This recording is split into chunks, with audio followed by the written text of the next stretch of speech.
All right, welcome everyone. Think of this as your high energy crash course on the soul of Mexican celebration. We're going to break down some of its most vibrant, most exciting expressions, so let's just jump right in. Okay, just look at these two images for a second. On the left, you have this graceful tradition captured in a single perfect moment. And on the right, a chaotic, modern spectacle in the form of a masked warrior. So, how in the world can these two things, so totally different, both be cornerstones of the same cultural story? Well, that's exactly what we're here to figure out. Okay, so here's the game plan for our little review session. We're going to start with rhythm and tradition, then, bam, jump into the ring with heroes and villains. After that, we'll get a little more personal with the soul of handmade crafts, and then, finally, we'll tie it all together in a beautiful mosaic of passion. All right, first up, rhythm, tradition, and movement. We are kicking things off with the absolute foundation of performative tradition in Mexico, the gorgeous, the historic Ballet Folklorico. So, what is Ballet Folklorico? I'll tell you what it's not. It's not just folk dance. It's way more than that. It's this amazing collection of traditional dances where literally everything, the costumes, the music, the steps themselves, tells the story of a specific region in Mexico. You're basically watching history come alive. And really, the best way to get it is with this analogy. Think of it as history in motion. Yeah, each step is like a word, and each costume is a full-on chapter from a different region's story, all playing out right in front of you. This image just perfectly captures that elegance, right? I mean, look at the precise details. The hat, that embroidered dress. These are not just outfits, you guys. They are powerful symbols of regional identity and pride, telling stories that have been passed down for generations. But, and this is a big but, it's not just some quiet, stuffy history lesson. It is all about passion and energy. And this captures that explosive, vibrant movement that makes it so captivating.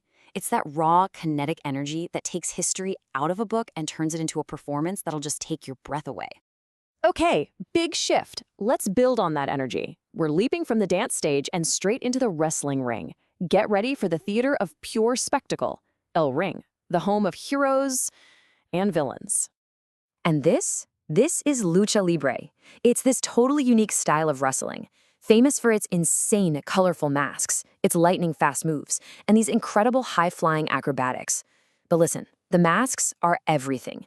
They're what transform a wrestler into a living legend, a character with a real story. Honestly, the best way to think about lucha libre is like a live-action comic book. Seriously. You've got your clear-cut heroes, the technicos, and your notorious villains, the rudos. It's basically a high-flying opera where good and evil are battling it out for glory.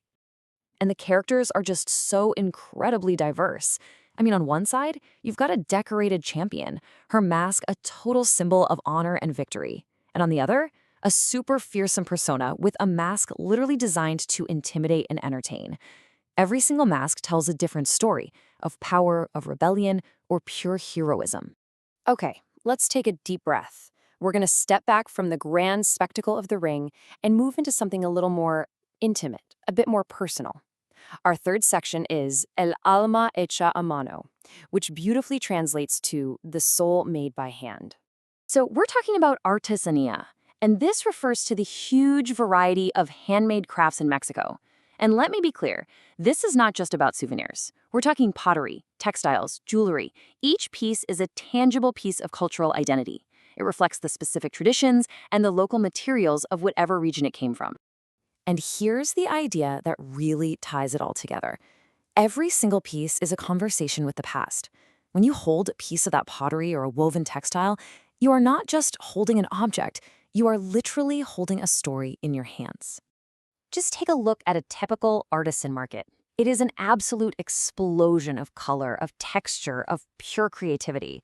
Every single stall is like its own little museum. It's showcasing this incredible variety and vibrancy that comes from every single corner of the country. Okay, now let's zoom in a little closer. Look at the details. On the left, you can see that intricate weaving, the bright dyes of the textiles. And on the right, the delicate, perfect brushstrokes on the pottery. This is not mass production, folks. This is skill, this is patience, this is tradition passed down through families. And this right here, This shows the human connection. See, these objects aren't just made, they're chosen. They become part of someone's life, part of their story, a way to express who they are and where they come from. It's this really deep, personal interaction with culture. Okay, so now for our final section, a mosaic of passion. We've looked at dance, we've looked at wrestling, we've looked at crafts. They all seem so different, right? So how on earth did these worlds come together? So what's the common thread here? Well, it's passion. A passion that's expressed through vibrant color. You see it in the dancer's skirt, the luchador's mask, and the artisan's pottery. It's all about a deep-rooted identity, telling stories of where you come from. And it's about the power of performance, whether that's on a stage, in a ring, or even at a market stall. So if you take just one thing away from all this, let it be this. The dancer, the luchador, and the artisan, they are all storytellers. They're just using different languages, movement, spectacle, and craft to share the same passionate story of their culture. And that kind of leaves us with a final thought, doesn't it? Every culture has its own storytellers. So take a second and think. What are the crafts, the movements, or maybe even the masks that tell your community's story? Thanks for joining me for this one.